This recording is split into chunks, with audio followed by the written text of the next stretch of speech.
Dando início à nossa apresentação, o filme escolhido para trabalhar questões como ética, moral, bioética, amoral e imoral foi A Vida Imortal, de Henrietta Lacks, e foi lançado dia 22 de abril de 2017 nos Estados Unidos, por direção de George Wolfe e por autoria de Rebecca Skloot. Ele é um filme de drama e ficção histórica, vivenciados pela própria autora, e o nosso grupo é composto pela Aline, pela Dalva, pela Laís, pela Stephanie, pela Thaís e por mim, Johanna. The patient should be referred to as healer. Letting her name should not be used. There isn't a person alive who hasn't benefited from your mother's cells. My whole life, what I care about is knowing about my mother. I am tired of wanting to know and hiding. You want to go digging up graves, you need to stop. I am not stopping. This hurt ain't nothing compared to my mama.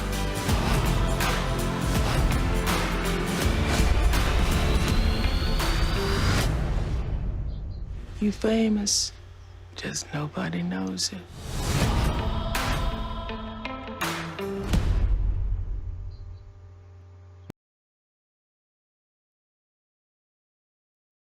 Nesse momento, nós vamos trazer a resenha realizada pelo grupo.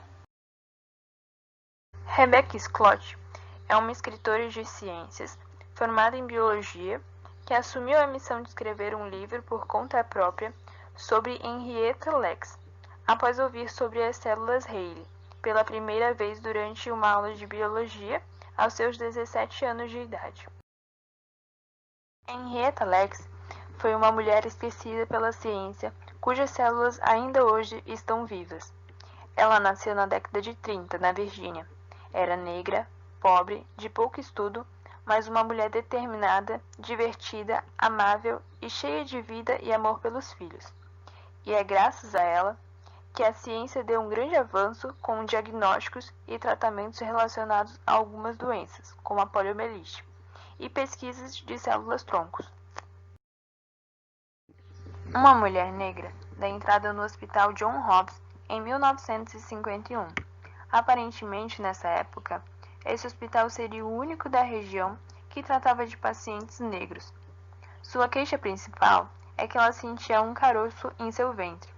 Em um certo momento, ela já teria comentado com algumas de suas parentes sobre esse caroço, mas por falta de conhecimento, presumiu que estivesse grávida. Porém, após dar à luz, Henrietta passou a ter várias hemorragias. Portanto, nesse hospital, o médico pediu uma biópsia da massa cérvix de Henrietta para ser estudada no laboratório. Após a confirmação do diagnóstico, os médicos informaram que Henrietta tinha um carcinoma epidermoide do cérvix. Ele é um tipo de câncer das células escamosas do útero, um tipo de tecido epitelial e o segundo tipo mais comum de câncer de pele. Tumores desse tipo são encontrados no pescoço, cabeça, cérvix, ânus e em várias outras partes do corpo. Só que em 1970, médicos descobriram que o diagnóstico de Henrietta foi incorreto. O que ela tinha, na verdade, era um adenocarcinoma, que corresponde por 10 a 15% dos cânceres de útero, e que resulta no crescimento anormal de tecido epitelial. Durante o tratamento de Henrietta, uma amostra das suas células cancerosas foi retirada sem o seu consentimento durante uma biópsia e foram enviadas ao laboratório de Gregory Gray, chefe de pesquisa de cultura de tecido do Hospital de John Hopkins, onde começaram a se multiplicar.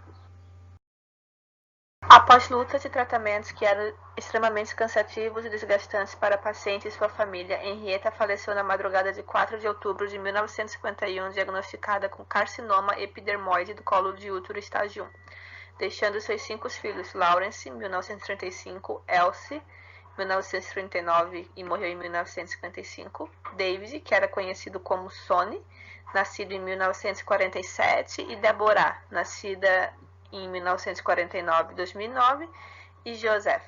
em 1955. O filme relata a história de Henrietta, que mesmo morta ainda gera certas batalhas internas entre seus filhos, que lutam pelo reconhecimento de sua mãe. Nele, o foco principal se norteia através de sua filha Deborah, que durante a sua vida viveu no pavor de um dia morrer da mesma doença da mãe.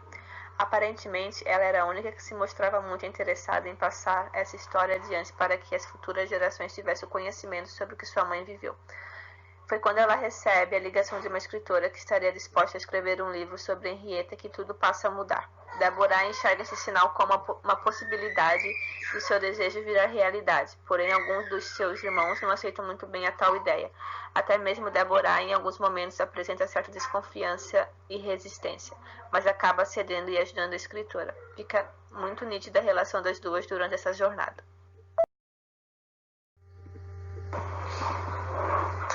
A princípio, a família estava chateada, infeliz e magoada pelos atos dos médicos de usar Henrietta em pesquisas científicas sem que soubesse.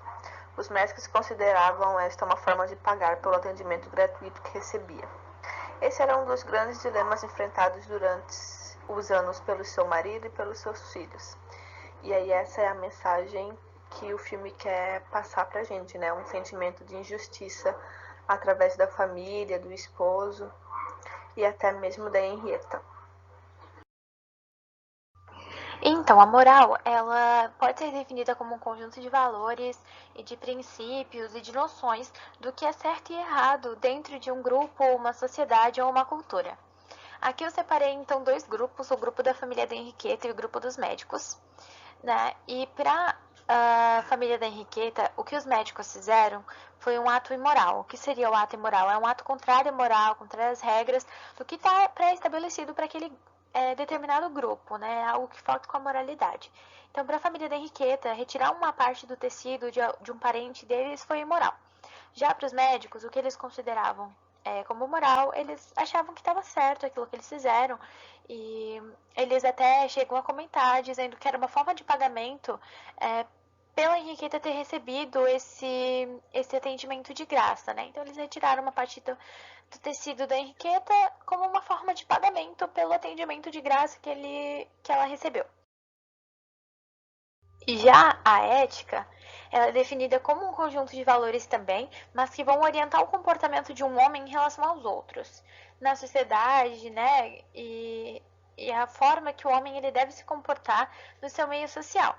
Então aqui eu separei de novo três grupos, a família da Henrietta, o grupo de médicos e a sociedade em geral. Todos esses dois grupos, da família da Henrietta e o grupo de médicos, participam da sociedade. Então, aqui na ética, o que vai falar mais alto é realmente o conjunto de valores da sociedade, o que a sociedade considera certo ou errado. Então, para a sociedade, isso seria um ato antiético, porque retirar uma parte de um tecido de uma pessoa sem a permissão dela e utilizou para fins, por mais que tenha sido de pesquisa, sem a permissão da pessoa, ganharam dinheiro em cima disso, por mais que tenha tido diversos resultados e muitas pesquisas, a paciente nem sabia que ela tinha sido usada e explorada dessa maneira.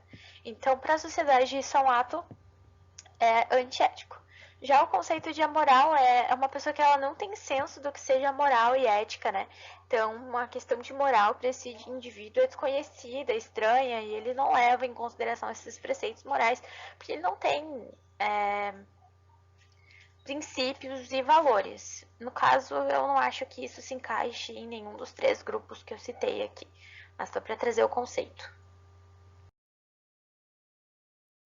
A razão da escolha do filme A Vida Imortal de Henrietta, que o nosso grupo escolheu, né, para a profissão do enfermeiro, é porque ela transparece uma vivência em um ambiente hospitalar, o qual estamos constantemente inseridos, fazendo com que a gente se coloque no lugar dessa família e dos médicos e saibamos discernir o que é ética.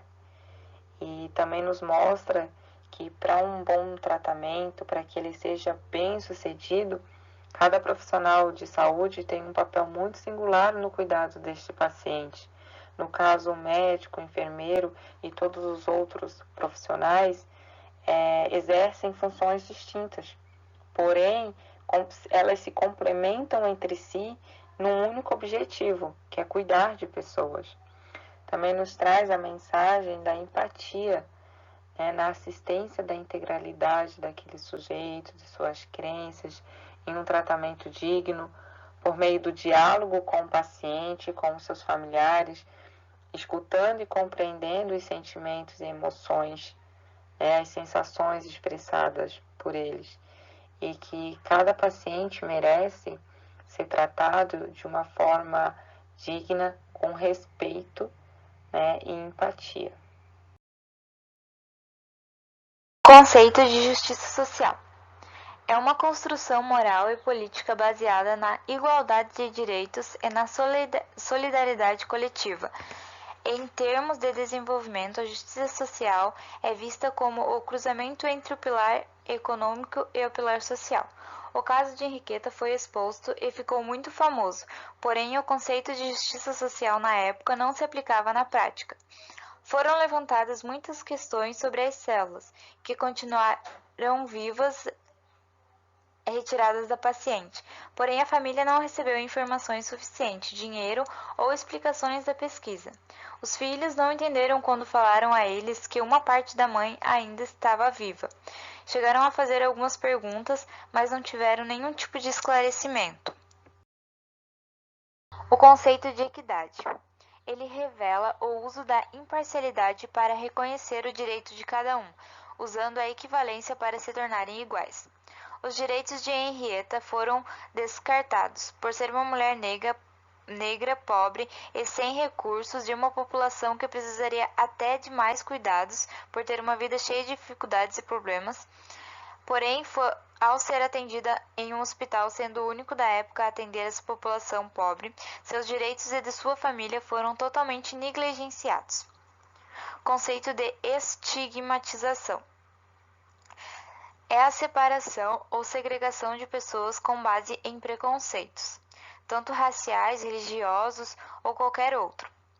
John Hopkins atendia a população pobre na época, muitos casos como o de Henriqueta aconteceram. Os profissionais não se preocupavam em pedir autorização a essa população. Inúmeras mentiras eram contadas aos pacientes, com o intuito de retirar partes do corpo para estudo. Então, aqui por último, nós deixamos uma análise dissertativa legislativa referente à bioética. Então, vai ser uma discussão referente aos principais questionamentos que são oriundos do filme, no caso. Então, a gente vai trazer um pouco de legislação, tanto atual quanto na época, e vamos discutir algumas questões referentes à ética que são atuais. Então, primeiramente, dos questionamentos, o que são as células HeLa? Então, as células HeLa, elas são, como já foi dito, oriundas da Henrietta, elas são células referidas como imortais, porque elas preservaram a característica de multiplicação, elas não sofrem apoptose. Então, a cada 24 horas se tinha o dobro das células que se tinha antes. E também muito resistente aos meios de cultura, então, o que possibilitou muitas pesquisas em cima delas, pesquisas de medicamentos, pesquisas quanto a meio externo, pesquisas quanto a como a célula reage a determinadas situações. Então, muitas pesquisas realizadas sobre essas células, tanto que elas estão espalhadas, no caso, pelo mundo. Então, uma das pesquisas que foram realizadas são referentes à poliomielite, foi a primeira pesquisa realizada sobre tendo como base as células HeLa. Possibilitou pesquisas tanto da AIDS quanto do câncer, possibilitou a questão de relacionar o papilomavírus com o câncer de colo de útero e outras vacinas que também puderam ser testadas nas células HeLa e outras pesquisas, tanto que atualmente possui 10.000 patentes que são relacionadas a pesquisas nas células HeLa. Tanto que elas foram, inclusive, levadas para o espaço para definir como a gravidade interferia no comportamento das células. Então, aqui o segundo questionamento que nós trazemos é se retirar o material genético sem consentimento era um ato imoral na época. Então, na época, de forma geral, que a gente encontrou na literatura, é que não havia muita preocupação quanto ao consentimento dos participantes de uma pesquisa quanto à doação de tecido ou de testes de medicamento propriamente dito. Então, o que tinha na época de legislação que a gente encontrou era um código de Nuremberg, que é um código que inclusive vai estar orientando os códigos de ética subsequentes, mas que abrange de forma muito genérica, porque ele não era direcionado para pesquisa em material genético. Então, era um código muito generalista que foi desenvolvido com o intuito de julgar os médicos que participaram de ações nazistas na Segunda Guerra Mundial lá nos campos de concentração. Então, ele não tinha a iniciativa direcionada para esse campo. Então, era muito pouco abrangente. E o país em questão mesmo não possuía legislação que regulava a questão de pesquisa. Então, junta-se um país sem uma legislação relacionada à pesquisa, junto com um momento de segregação racial nos Estados Unidos. Então, a gente tem uma questão muito ampla de deixar de se importar com o consentimento e tratar de forma racista a nossa paciente, no caso, a Henrietta. Então, a terceira questão é como é a questão bioética atual acerca deste tema. Então, para se realizar uma pesquisa genética com material genético, é necessário que seja aprovada pelo comitê de ético, é necessário que sejam explicados todos os passos para o paciente, tem que ser colocado isso no papel, no caso, tanto o paciente quanto o familiar tem que ter esse conhecimento. Não existe a possibilidade de desenvolver uma pesquisa com material genético sem o consentimento. O pilar é o consentimento. Então, outras questões é que atualmente a gente tem os códigos de ética, no caso o código de ética médico, que traz já essas questões que eu falei anteriormente.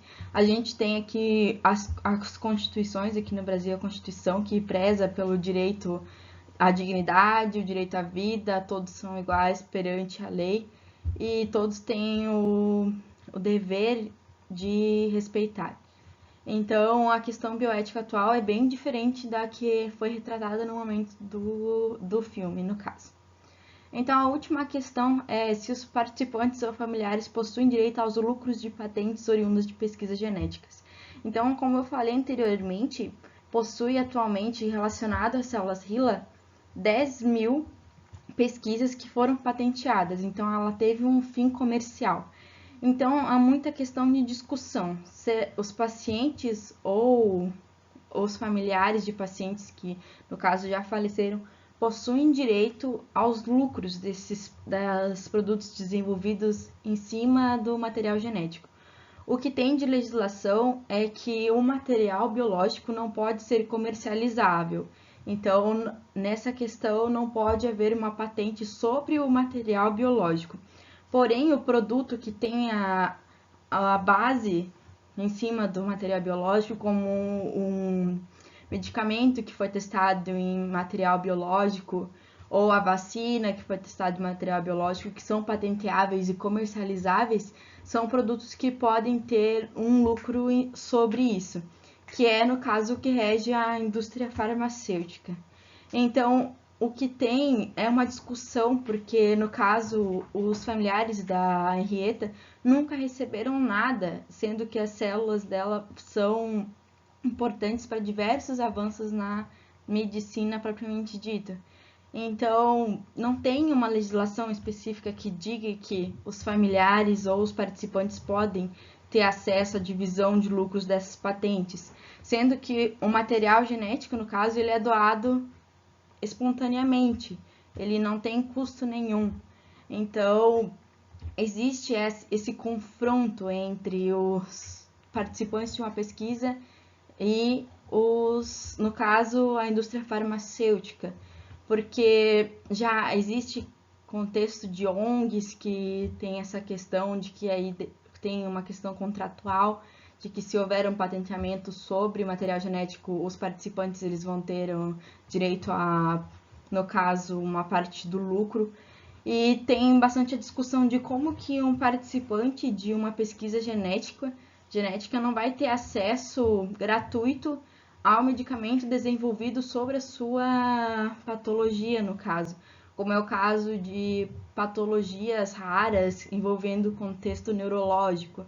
Como que o paciente vai doar o seu material e depois ele não vai ter acesso gratuito ao que for desenvolvido sobre isso e nem participação nos lucros.